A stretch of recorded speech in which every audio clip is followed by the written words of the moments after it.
Next is production of additional evidence. Rule 112.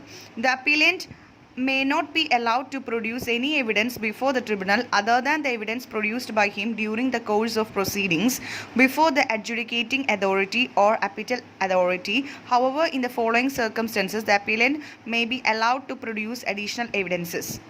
So അപ്പീലൻറ്റിന് evidence produce ചെയ്യാനായിട്ട് ട്രിബ്യൂണലിൻ്റെ മുമ്പിൽ എവിഡൻസ് പ്രൊഡ്യൂസ് ചെയ്യാനായിട്ട് വിച്ച് മീൻസ് കോർട്ടിന് മുമ്പിൽ പ്രൊഡ്യൂസ് ചെയ്യാനായിട്ട് പ്രൊസീഡിങ്സ് നടക്കുമ്പോൾ അവസരമുണ്ട്. അതിനുശേഷം ഇവർക്ക് എവിഡൻസുകളൊന്നും തന്നെ പ്രൊഡ്യൂസ് ചെയ്യാനായിട്ട് പാടില്ല. പക്ഷേ ചില സാഹചര്യങ്ങളിൽ അല്ലെങ്കിൽ ചില സർക്കംസ്റ്റൻസസിൽ അപ്പീലിയൻറ്റിന് അനുവാദം നൽകുന്നതാണ് അഡീഷണൽ എവിഡൻസസ് പ്രൊഡ്യൂസ് ചെയ്യാനായിട്ട്. അത് ഏതൊക്കെ സാഹചര്യം എന്ന് പറഞ്ഞാൽ where the appellate authority has refused to admit evidence which sought to be have admitted. അപ്പോൾ ഏതെങ്കിലും അഡ്ജുഡിക്കേറ്റിംഗ് അതോറിറ്റിയോ അല്ലെങ്കിൽ അപ്പീറ്റൽ അതോറിറ്റിയോ റെഫ്യൂസ് ചെയ്തു, ഏതെങ്കിലും എവിഡൻസ് അഡ്മിറ്റ് ചെയ്യാനായിട്ട് റെഫ്യൂസ് ചെയ്തുവെങ്കിൽ അതിന് പകരം അഡീഷണൽ ആയിട്ടുള്ള evidence കൊണ്ടുവരാവുന്നതാണ്. Then where the appellant was prevented from producing the evidence which he was called upon to produce the relevant to any ground or appeal. അതുപോലെ തന്നെ evidence കൊണ്ടുവരാനായിട്ട് ഇയാളെ അല്ലെങ്കിൽ അപ്പീലൻറ്റിനെ സ്റ്റോപ്പ് ചെയ്തിരുന്നു. എവിഡൻസ് ആ സമയത്ത് വിളിച്ച സമയത്ത് റിലവൻറ്റ് ഗ്രൗണ്ടിൽ ഇയാൾക്ക് അപ്പീൽ കൊടുത്ത സമയത്ത് എവിഡൻസ് പ്രൊവൈഡ് ചെയ്യാൻ വേണ്ടി പ്രിവെൻറ്റ് ചെയ്തിരുന്നെങ്കിൽ അഡീഷണൽ എവിഡൻസ് കൊടുക്കാവുന്നതാണ്. Where the adjudicating authority or appellate authority has made the order without any sufficient opportunity to adjudicate evidence relevant. അഡ്ജുക്കേറ്റിംഗ് അതോറിറ്റിയോ അല്ലെങ്കിൽ അപ്പീറ്റൽ അതോറിറ്റിയോ റിലവൻറ്റ് എവിഡൻസ് ഇല്ലാതെ തന്നെയാണ് ഒരു ഡിസിഷൻ എടുത്തത് അല്ലെങ്കിൽ ഓർഡർ പുറപ്പെടുവിച്ചത്. അങ്ങനെയാണെങ്കിൽ ആ ഒരു ഓപ്പർച്യൂണിറ്റി ഇവർക്ക് കൊടുത്തിട്ടില്ല. അപ്പോൾ ആ ഒരു ഓപ്പർച്യൂണിറ്റി ഇപ്പോൾ കൊടുക്കാവുന്നതാണ് അഡീഷണൽ എവിഡൻസ് പ്രൊവൈഡ് ചെയ്യാനായിട്ട്. The അപ്പീറ്റൽ authority or അപ്പീറ്റൽ tribunal shall admit the evidence only after recording the reasons for its administration in writing. The appellate authority shall take any evidence produced after giving adjudicating authority or officer otherwise reasonable opportunity. So അപ്പീറ്റൽ authority evidence admit ചെയ്യുന്നത് reasons അല്ലെങ്കിൽ കാരണങ്ങൾ കാണിച്ച് അത് എഴുതിയതിനു ശേഷമായിരിക്കും ഈ ഒരു evidence സ്വീകരിക്കുന്നത്. അതിനുശേഷം അഡ്ജുഡിക്കേറ്റിംഗ് അതോറിറ്റി അല്ലെങ്കിൽ ഓഫീസർക്ക് ഒരു റീസണബിൾ ഓപ്പർച്യൂണിറ്റി കൊടുക്കും. എന്തിനു വേണ്ടിയിട്ടാണ്?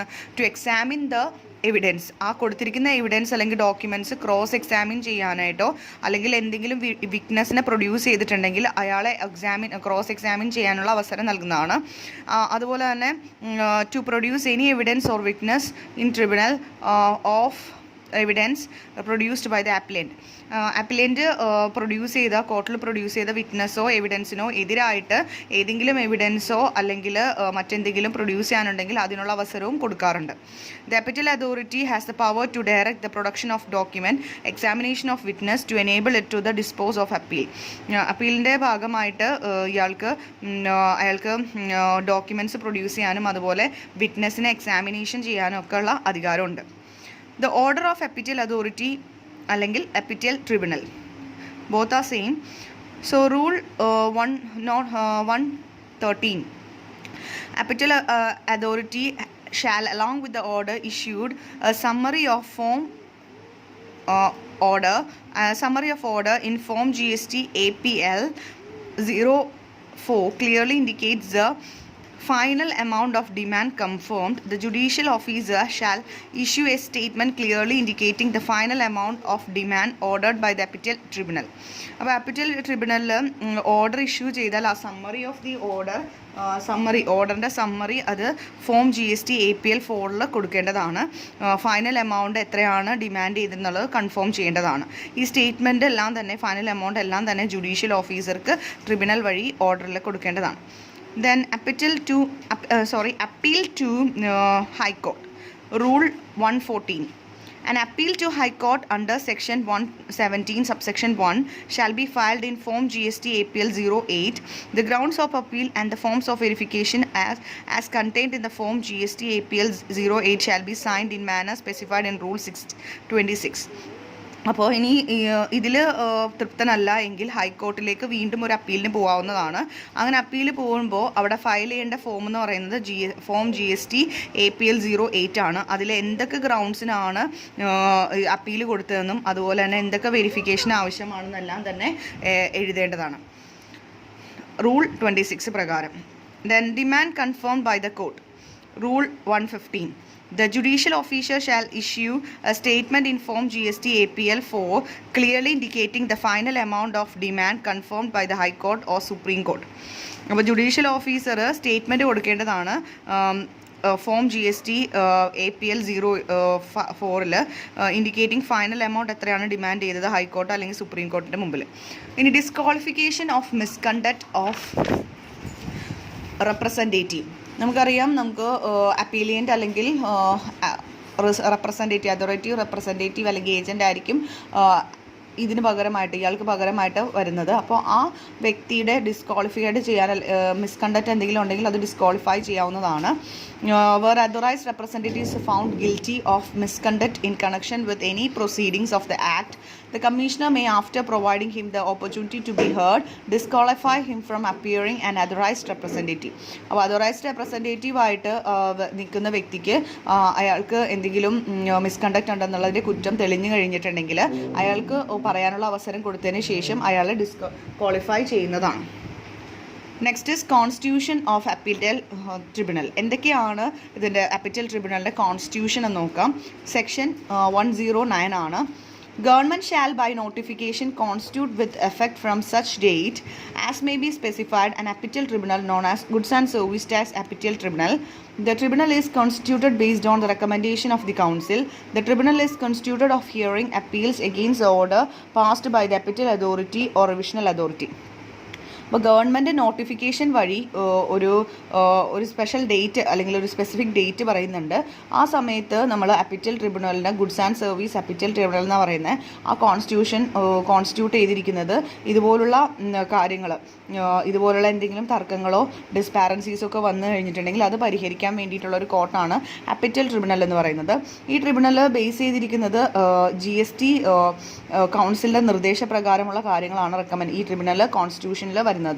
അതുപോലെ അപ്പീൽസ് ഹിയർ ചെയ്യാനായിട്ടും ഓർഡേഴ്സ് പാസ് ചെയ്ത അപ്പീൽ അതോറിറ്റിയോ അല്ലെങ്കിൽ റിവിഷൻ അതോറിറ്റിയോ പാസ് ചെയ്ത ഓർഡേഴ്സിനെതിരായിട്ടുള്ള അപ്പീൽസ് ഇവിടെ ഹിയർ ചെയ്യാൻ വേണ്ടിയുള്ള അവസരം കൊടുക്കാറുണ്ട്. അപ്പീൽ ട്രിബ്യൂണലിൻ്റെ പവേഴ്സ് എന്ന് പറയുന്നത് നാഷണൽ ബെഞ്ച് അല്ലെങ്കിൽ ബെഞ്ചസ് ആണ്. അതായത് സെൻട്രൽ ബോർഡാണ്, അല്ലെങ്കിൽ സെൻട്രൽ ഗവൺമെൻറ്റിൻ്റെ അധീനതയിലുള്ളതാണ് ഈ അപ്പീൽ ട്രിബ്യൂണൽ.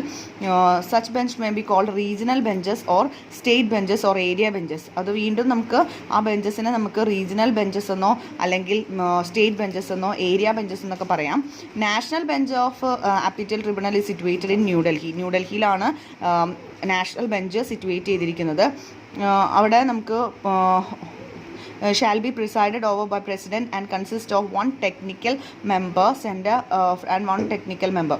അതായത് ഇത് പ്രിസൈഡ് ചെയ്തിരിക്കുന്ന ഈ ന്യൂഡൽഹിയിലുള്ള ഇതെന്ന് പറയുന്നത് അതിൻ്റെ ഹെഡ് എന്ന് പറയുന്നത് പ്രസിഡൻറ്റും അതുപോലെ ഒരു ടെക്നിക്കൽ മെമ്പർ സ്റ്റേറ്റിൽ നിന്നും ഒരു ടെക്നിക്കൽ മെമ്പർ സെൻട്രലിൽ നിന്നും ഉണ്ടാവും.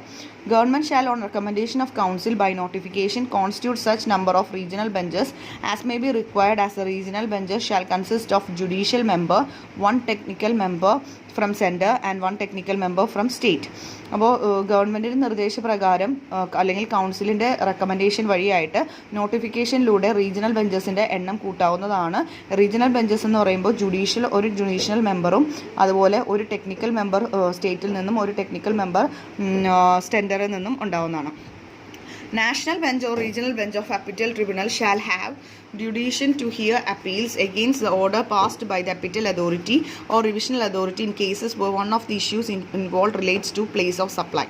ഇപ്പോൾ നാഷണൽ ബെഞ്ചോ റീജിയണൽ ബെഞ്ചോ അപ്പീൽ ട്രിബ്യൂണലിൻ്റെ അവർക്ക് അപ്പീൽസ് ഓർഡർ പാസ് ചെയ്തതിൻ്റെ എതിരായിട്ടുള്ള റിവിഷണൽ അതോറിറ്റിക്കോ അല്ലെങ്കിൽ അപ്പീൽ അതോറിറ്റിക്കോ എതിരായിട്ടുള്ള ഓർഡേഴ്സ് എന്തെങ്കിലും അപ്പീൽ എന്തെങ്കിലും വരികയാണെങ്കിൽ ഇവർ പാസ് ചെയ്ത ഓർഡേഴ്സിനെതിരായിട്ടുള്ള അപ്പീൽസ് എന്തെങ്കിലും വരികയാണെങ്കിൽ ആ issues place of supplied relate ചെയ്ത് വരുവാണെങ്കിൽ അവിടെ നമുക്ക് ഹിയർ ചെയ്യാനുള്ള ഒരു ജൂഡിഫിക്കേഷൻസ് നമുക്ക് കൊടുക്കാവുന്നതാണ്.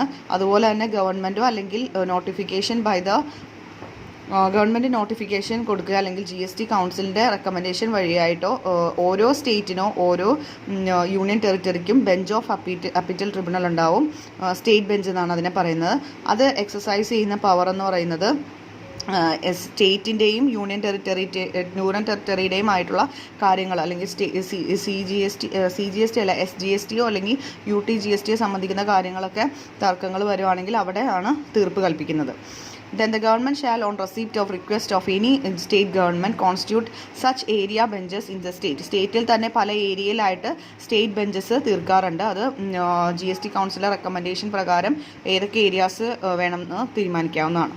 പിന്നെ ഗവൺമെൻറ് വീണ്ടും നോട്ടിഫിക്കേഷൻ വഴിയായിട്ട് state notify the appellate tribunal in a state to act as a appellate tribunal of any other state or union territory. ഒരു സ്റ്റേറ്റിൻ്റെ appellate tribunal മറ്റേതെങ്കിലും സ്റ്റേറ്റിലോ അല്ലെങ്കിൽ യൂണിയൻ ടെറിട്ടറിയിലേക്കോ appellate tribunal-ആയിട്ട് ആക്ട് ചെയ്യാനായിട്ട് റെക്കമെൻഡേഷൻ ഓഫ് കൗൺസിൽ വഴി ചെയ്യാറുണ്ട്. ചില ടേംസും കണ്ടീഷൻസും fulfil ചെയ്യണം. The state bench or area benches shall be have justification to hear the appeals against the order passed by the appellate tribunal or revisional authority in cases involving matters other than relating to place of supply. Place of supply അല്ലാതെ place of സപ്ലൈനെ കുറിച്ചല്ലാതെ മറ്റേതെങ്കിലും matters ആണെങ്കിൽ order ആണെങ്കിൽ അത് ആ matters അത് മറ്റേതെങ്കിലും matters ആണെങ്കിൽ state ബെഞ്ചിലോ അല്ലെങ്കിൽ ഏരിയ ബെഞ്ചസിലോ അവിടെ ഹിയറിംഗ് നടത്താനുള്ള സൗകര്യം കൊടുക്കാവുന്നുണ്ട്. President shall distribute the business or transfer cases among the regional benches.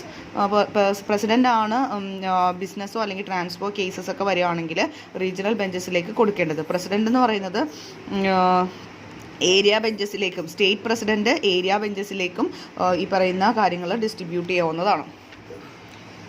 Each state bench or area benches appellate tribunal shall consist of judicial member, one technical member and one technical member from the state. And the state government may designate the senior most judicial member in the state as the state president. അപ്പോൾ ഓരോ state ബെഞ്ചസിലും area ബെഞ്ചസിലും അപ്പീറ്റൽ ട്രിബ്യൂണലിനെ consist ചെയ്യുമ്പോൾ ഒരു judicial മെമ്പറും നേരത്തെ പറഞ്ഞതുപോലെ ഒരു technical member സ്റ്റേറ്റിൽ നിന്ന് ഒരു technical member സെൻട്രലിൽ നിന്നുണ്ടാവും.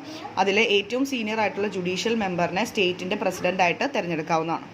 In the absence of member in the any bench due to vacancy or otherwise, may heard by the benches of 2 members with the approval of the president. അപ്പോൾ ഇനി എന്തെങ്കിലും ഒരു ബെഞ്ചിൽ, അതായത് നമ്മൾ നേരത്തെ പറഞ്ഞ പോലെ സ്റ്റേറ്റ് ബെഞ്ചിൽ ഇപ്പം 3 പേരുണ്ടാവണം. അതിൽ ഒരാൾക്കുടെ വേക്കൻസി ഉണ്ട്, അയാളെ അപ്പോയിൻറ്റ് ചെയ്തിട്ടില്ല എങ്കിൽ 2 മെമ്പേഴ്സ് വെച്ചിട്ട് നമുക്ക് ഹിയറിങ്സ് കേൾക്കാവുന്നതാണ്. അത് പ്രസിഡൻറ്റ് അപ്രൂവ് ചെയ്താൽ.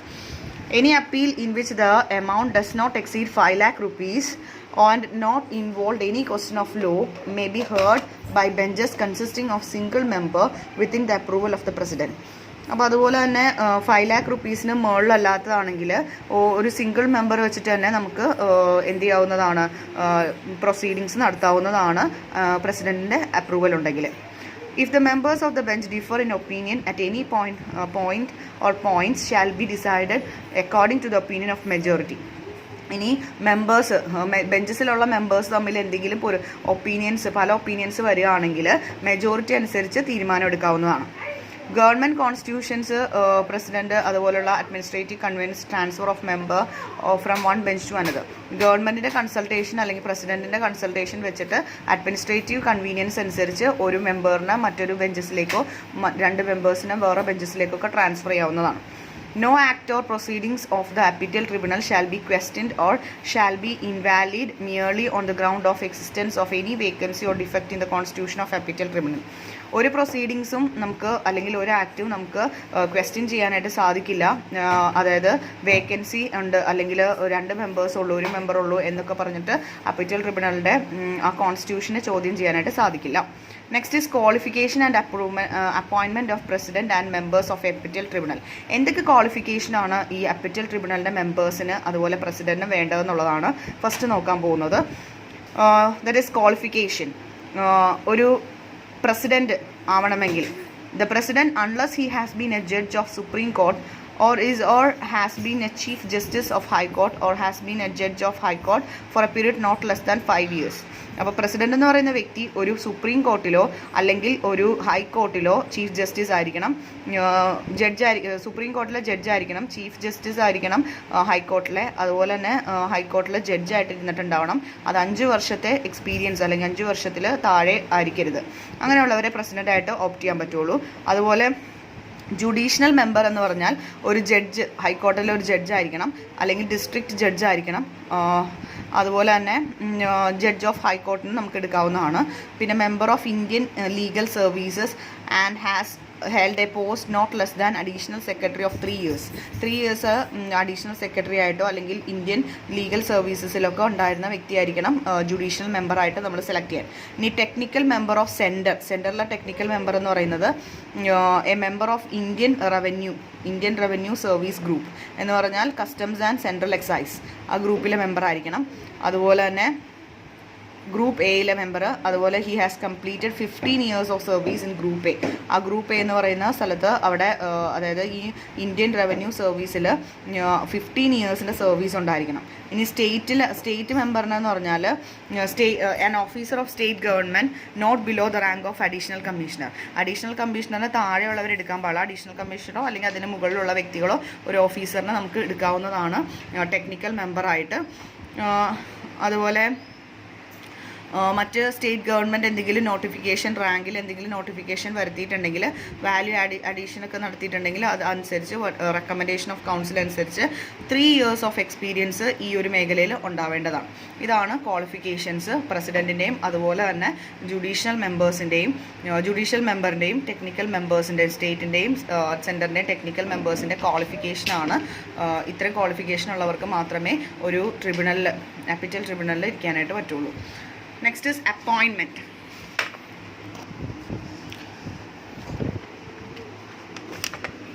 Appointment according to section 110 subsection 2. Appointment നടത്തുന്നത് എങ്ങനെയാണെന്നുള്ളതാണ്. പ്രസിഡൻറ്റിൻ്റെയും ജുഡീഷ്യൽ മെമ്പേഴ്സിൻ്റെയും അപ്പോയിൻമെൻറ്റ് നടത്തുന്നത് നാഷണൽ ബെഞ്ചും റീജിയണൽ ബെഞ്ചസും ആണ്. അത് അപ്പോയിൻറ്റ് ചെയ്യുന്നത് ഗവൺമെൻറ് ആണ് after consultation with chief justice of India. ഇന്ത്യയുടെ ചീഫ് ജസ്റ്റിസിൽ വെച്ചിട്ട് കൺസൾട്ട് ചെയ്തതിന് ശേഷമാണ് ഇത് പ്രസിഡൻറ്റിനെയും ജുഡീഷ്യൽ മെമ്പേഴ്സിനെയും സെലക്ട് ചെയ്യുന്നത്. Then, in the event of occurrence of any vacancy in the office of president as by the reason of death, resignation or otherwise, the senior most member of the national bench shall be act as a president until the date on which new president is appointed. ഇനിയിപ്പോൾ എന്തെങ്കിലും കാരണം വെച്ച് പ്രസിഡൻറ്റിന് vacancy ഒഴിവ് വന്നാൽ, അപ്പോൾ അവിടെ death മൂലമോ അല്ലെങ്കിൽ റിട്ടയർമെൻറ്റ് മൂലമോ അല്ലെങ്കിൽ റിസിഗ്നേഷൻ മൂലമോ ഒക്കെ അവിടെ പോസ്റ്റ് വേക്കൻസി വന്നാൽ ആ സീനിയർ മോസ്റ്റ് മെമ്പർ, അവിടെയുള്ള നാഷണൽ ബെഞ്ചിലുള്ള ഏറ്റവും സീനിയർ ആയിട്ടുള്ള മെമ്പർ പ്രസിഡൻ്റായിട്ട് മറ്റ് പുതിയ അപ്പോയിൻമെൻറ്റ് വരുന്നത് വരെ അയാൾക്ക് അവിടെ പ്രസിഡൻ്റായിട്ട് ആക്ട് ചെയ്യാവുന്നതാണ്. President is unable to discharge his function owing to absence, illness or any cause, the senior most member of the national bench shall discharge the function of president until the date on which he president resumed to his duties. ഇനി പ്രസിഡന്റിന് എന്തെങ്കിലും അദ്ദേഹത്തിൻ്റെ duty അല്ലെങ്കിൽ functions നടപ്പിലാക്കാൻ സാധിക്കാത്ത വിധത്തിലുള്ള ഇൽനെസ്സോ അല്ലെങ്കിൽ മറ്റേതെങ്കിലും സാഹചര്യം ഉണ്ടെങ്കിൽ അവിടുത്തെ സീനിയർ മെമ്പർ ഓഫ് നാഷണൽ ബെഞ്ചിലെ സീനിയർ മെമ്പർ അദ്ദേഹത്തിൻ്റെ ഫംഗ്ഷൻ അദ്ദേഹം വരുന്നത് വരെ ചെയ്യേണ്ടതാണ്. Then technical member of center and technical member of state of national bench or regional bench shall be appointed by the government on recommendation of selection committee. Selection committeeയുടെ recommendation പ്രകാരം government ആണ് technical member of സെൻറ്ററിനെയും technical member of സ്റ്റേറ്റിനെയും appoint ചെയ്യുന്നത്. Then judicial member of the state bench or area bench shall be appointed by the state government after consultation with chief justice of high court of the state. അപ്പോൾ high court chief justice high court of the സ്റ്റേറ്റിന് കൺസൾട്ടേഷൻ പ്രകാരം state government judicial മെമ്പേഴ്സിനെ appoint ചെയ്യാവുന്നതാണ്. Then technical member at state or center shall be appointed by concerned government. അവരുടെ concern governments തന്നെയാണ് technical മെമ്പേഴ്സിനെ സ്റ്റേറ്റിൻ്റെയും സെൻറ്ററിൻ്റെയും select ചെയ്തത്. Appointment of members of appellate tribunal shall be valid even if there is a vacancy or defect in the constitution or selection of committee. അപ്പോൾ appellate ട്രിബ്യൂണലിലെ മെമ്പേഴ്സിൻ്റെ എന്തെങ്കിലും constitution vacancy defect ഒക്കെ വന്നാലും അവരുടെ appointment അംഗീകരിക്കാവുന്നതാണ്. Before appointing any person as a president or members of appellate tribunal, the government shall ensure such person does not have any financial or other interest which is likely to be prejudicially affect or functions as president or members. So പ്രസിഡൻറ്റിനെയോ മറ്റു മെമ്പേഴ്സിനെയോ appeal ട്രിബ്യൂണലിൽ എടുക്കുന്നതിന് മുമ്പ് അവരെക്കുറിച്ച് വിശദമായ ഒരു അന്വേഷണം നടത്തേണ്ടതാണ്. കാരണം അവർക്ക് യാതൊരുവിധ ഫിനാൻഷ്യൽ ഇൻട്രസ്റ്റോ അല്ലെങ്കിൽ മറ്റെന്തെങ്കിലോ ഇല്ല എന്ന് ഉറപ്പ് വരുത്തണം. കാരണം പ്രിജുഡൈസ് വരാൻ സാധ്യതയുണ്ട്. പ്രിജുഡൈസ് മീൻസ് എന്താണ്? പക്ഷാഭേദം വരാനായിട്ട് സാധ്യതയുണ്ട്. അപ്പോൾ അതുകൊണ്ട് തന്നെ അത്തരത്തിലൊരു ഇൻട്രസ്റ്റും ഇല്ല എന്ന് ഉറപ്പുവരുത്തിയതിന് ശേഷം മാത്രം ഇവർക്ക് അപ്പോയിൻമെൻറ്റ് നടത്തുക.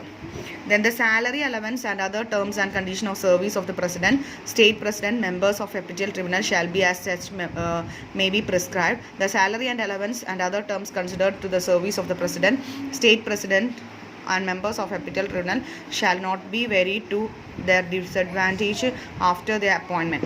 അപ്പോൾ അവരുടെ salary, allowance, terms, conditions, services ഇത്തരത്തിലുള്ള കാര്യങ്ങൾ സ്റ്റേറ്റ് പ്രസിഡൻറ്റിൻ്റെ അതുപോലെ മറ്റ് മെമ്പേഴ്സിൻ്റെ ഒക്കെ പ്രിസ്ക്രൈബ്ഡ് മാനേഴ്സിൽ തന്നെ നമ്മൾ നടത്തുന്നതാണ്, ഗവൺമെൻറ് കൊടുക്കുന്നതാണ്. ഇനി പ്രസിഡൻറ്റ് അപ്പീൽ ട്രിബ്യൂണലിൽ ഓഫീസിൽ 3 years up to age of 70 years. അപ്പോൾ അവരുടെ ഓഫീസ് അല്ലെങ്കിൽ പ്രസിഡൻറ്റിൻ്റെ അപ്പീൽ ട്രിബ്യൂണൽ ഓഫീസ് 3 വർഷത്തേക്കോ അല്ലെങ്കിൽ 70 വയസ്സാകുന്നത് വരെ ഏതാണോ ഏർലിയർ വരുന്നത് ആ സമയം വരെ എടുക്കാവുന്നതാണ്. ഷാൽ ബി എലിജിബിൾ ഫോർ റീഅപ്പോയിൻമെൻറ്റ് ചെയ്യാവുന്നതാണ്. 3 വർഷം കഴിയുമ്പോൾ വീണ്ടും അയാളെ തന്നെ എടുക്കാവുന്നതാണ് 70 വയസ്സ് വരെ. Then the judicial member of appellate tribunal or state tribunal shall hold the office for the term 3 years from the date on which enters upon to the office. Judicial membersനും 3 years ആണ്, അല്ലെങ്കിൽ 65 years ഏതാണോ മുമ്പിൽ നിൽക്കുന്നത് അതെടുക്കുക. 65 years ആയി കഴിഞ്ഞാൽ പിന്നീട് അയാൾക്ക് സർവീസിൽ തുടരാനായിട്ട് സാധിക്കില്ല. ഇല്ലെങ്കിൽ 3 വർഷം കഴിഞ്ഞിട്ട് വീണ്ടും അയാളെ റീഅപ്പോയിൻറ്റ് ചെയ്യാവുന്നതാണ്. അതുപോലെ തന്നെ ടെക്നിക്കൽ മെമ്പേഴ്സിനെ സംബന്ധിച്ചിടത്തോളം 5 years ആണ് അയാൾക്ക് ഓഫീസിൽ തുടരാനായിട്ട് സാധിക്കുന്നത്, അല്ലെങ്കിൽ 65 years ഏതാണോ ഏർലിയർ. 65 years കഴിഞ്ഞാൽ വീണ്ടും തുടരാനായിട്ട് സാധിക്കില്ല. 5 years കഴിഞ്ഞാൽ വീണ്ടും അയാളെ ഏജ് ഉണ്ടെങ്കിൽ അയാൾക്ക് റീഅപ്പോയിൻമെൻറ്റ് കൊടുക്കാവുന്നതാണ്. The president or state president or any members by notice in writing under his hand addressed to the government resign from his office. പ്രസിഡന്റിനോ സ്റ്റേറ്റ് പ്രസിഡന്റിനോ അതുപോലെ തന്നെ മറ്റ് മെമ്പേഴ്സിനൊക്കെ ഒരു നോട്ടീസ് റൈറ്റിംഗിൽ കൊടുത്തതിന് ശേഷം ഗവൺമെൻറ് അഡ്രസ്സ് ചെയ്തതിന് ശേഷം റെസിഗ്നേഷൻ കൊടുക്കാവുന്നതാണ് ഓഫീസിൽ നിന്ന്. The president or member shall continue to hold office until the expiry of 3 months from the date of receipt of such notice until the person duly appointed on his successor enters upon to the office or until expiry of his term of office, whichever is earliest. അപ്പോൾ ഇങ്ങനെ resignation കൊടുത്തതിന് ശേഷം അയാൾ 3 മാസം കൂടി തുടരേണ്ടതാണ്. മറ്റ് new appointment വരുന്നതോടെ അല്ലെങ്കിൽ ആ ഓഫീസിൽ ഇരിക്കാനുള്ള ടേം എക്സ്പയറി ആവുന്നത് വരെ ഏതാണോ മുന്നിൽ നിൽക്കുന്നത് ആ ഒരു സമയം വരെ അയാൾ അവിടെ തുടരേണ്ടതാണ്. ഗവൺമെൻറ് പ്രസിഡൻറ്റിനെയോ അല്ലെങ്കിൽ മറ്റ് മെമ്പേഴ്സിനെയോ റിമൂവ് ചെയ്യാനായിട്ട് സാധിക്കും ചില കേസസിൽ. That is adjudged and insolvent or convinced of an offence which involve moral ട്രിബ്യൂണേറ്റ് becomes physically or mentally incapable, then acquires such financial or other interest as likely to affect the prejudicially his function, abused his position to render his continuance in the office prejudice and to the public interest. The president or state president or the members shall not be removed by any of the grounds specified in the clause D and E unless they have informed in the charges against him and has been given the opportunity to be heard. അപ്പോൾ ഇവിടെ ഗവൺമെൻറ്റിന് ഇവരുടെ പോസ്റ്റുകളിൽ നിന്ന് ഇവരെ remove ചെയ്യാനുള്ള അവകാശം ഉണ്ടാവും. എന്ന് വെച്ചാൽ ഇൻസ്റ്റാൾമെൻ്റ് ആയിട്ട് മാറുകയാണെങ്കിൽ, ഇൻസ്റ്റാൾമെൻ്റ് എന്ന് പറഞ്ഞാൽ പാപ്പരായിട്ട് മാറുകയാണെങ്കിൽ, അവർക്ക് അങ്ങനെ ഒരു സാഹചര്യം വരികയാണെങ്കിൽ ഗവൺമെൻറ്റിന് എന്ത് ചെയ്യാം, അവരെ ആ ഒരു പ്ലേസിൽ നിന്ന് ആ ഒരു പൊസിഷനിൽ നിന്ന് മാറ്റാവുന്നതാണ്.